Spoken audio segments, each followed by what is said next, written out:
The armed forces are in charge of protecting country, population, and critical infrastructure. They are equipped to counter modern threats and dangers. Among other things, good and contemporary training of soldiers and leaders forms the basis for this.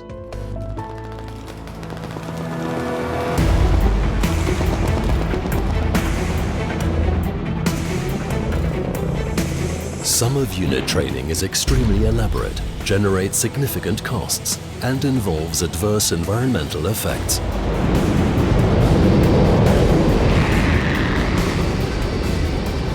Therefore, for years, the armed forces have been using simulators in many fields of training and across all levels of operation and training. The most prominent example of this are the flight simulators. State-of-the-art simulators exist for the most important types of aircraft and helicopters of the Air Force, such as the FA-18, the Super Puma, the EC-635 or PC-21. Everything can be trained in the simulator, from normal crew training and air combat to emergencies. Pollution with noise and contaminants can be reduced to a minimum.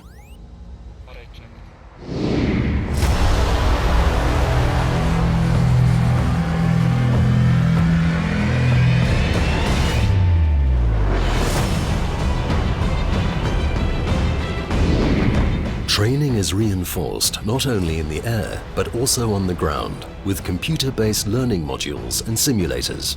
Tank drivers are thus prepared for their tasks in driving simulators of the various types of armored vehicles in real time and in computer-generated landscapes. The remaining crew is trained in various copies of the Leopard battle tank that are true to the original.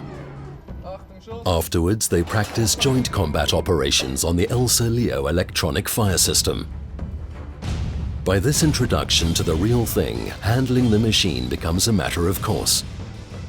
At the same time, mutual trust is established between crew members and cadre. Those practicing are taken to their limits by enacting extreme situations which, for security reasons for instance, could not even be practiced in reality.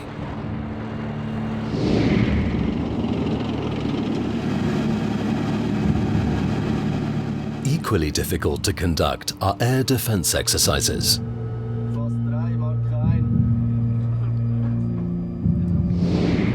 All manipulations of the anti-aircraft system can be practiced, including simulated live fire, safely, without pollution, and at low cost.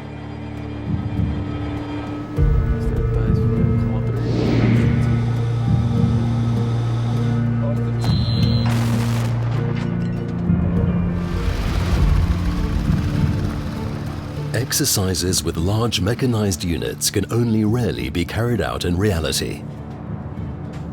The logistic and personnel challenges are huge and can put a strain on the civilian environment. Therefore, the LTAM electronic tactics simulator is used to school the cadre of mechanized units. Here, extensive exercises can be conducted with practically no emissions. While decisions and the process leading to them are genuinely played out, the forces involved are displayed only virtually.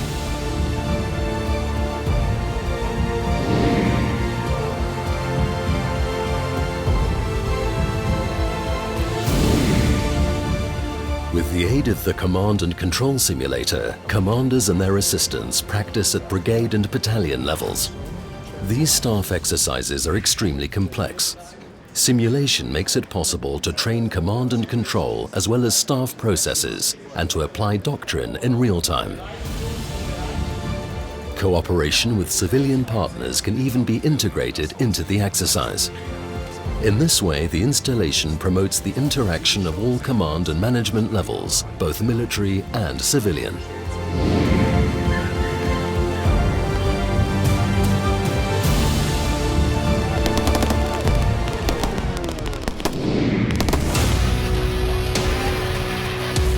Combat training is today supported with fire simulation, which is based on the latest laser technology.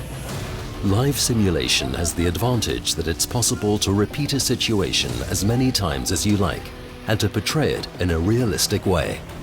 Combat situations can thus be simply and effectively practiced. This promotes efficiency and motivation during the brief training period. By reviewing radio messages, the effects of weapons, positions, movements and manipulation of systems, instructors are better able to take influence. This enhances the learning success of cadre, soldiers and the unit. In combat training centers GUTS East and GUTS West, entire battles and operations can be simulated live from platoon and company up to battalion level.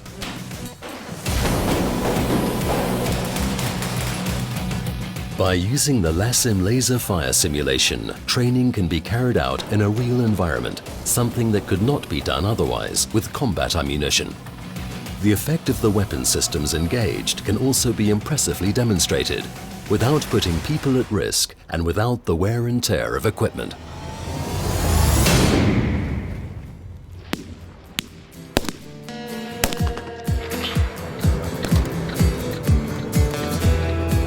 Every year, the armed forces train about 1,300 truck drivers.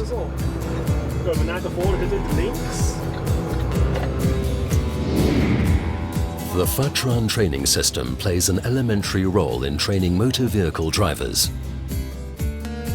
Simulator training reduces noise and exhaust pollution. Its learning efficacy and practical relevance is esteemed by student drivers and instructors alike. Finally, the acquired skills can also be applied in civilian life.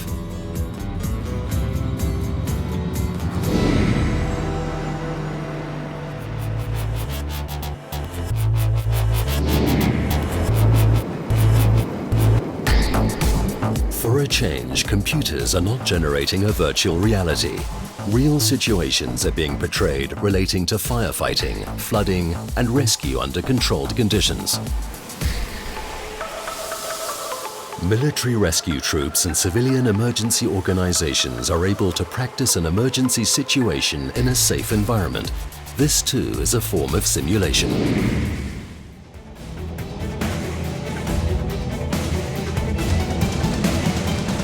Simulators increase the quality of training.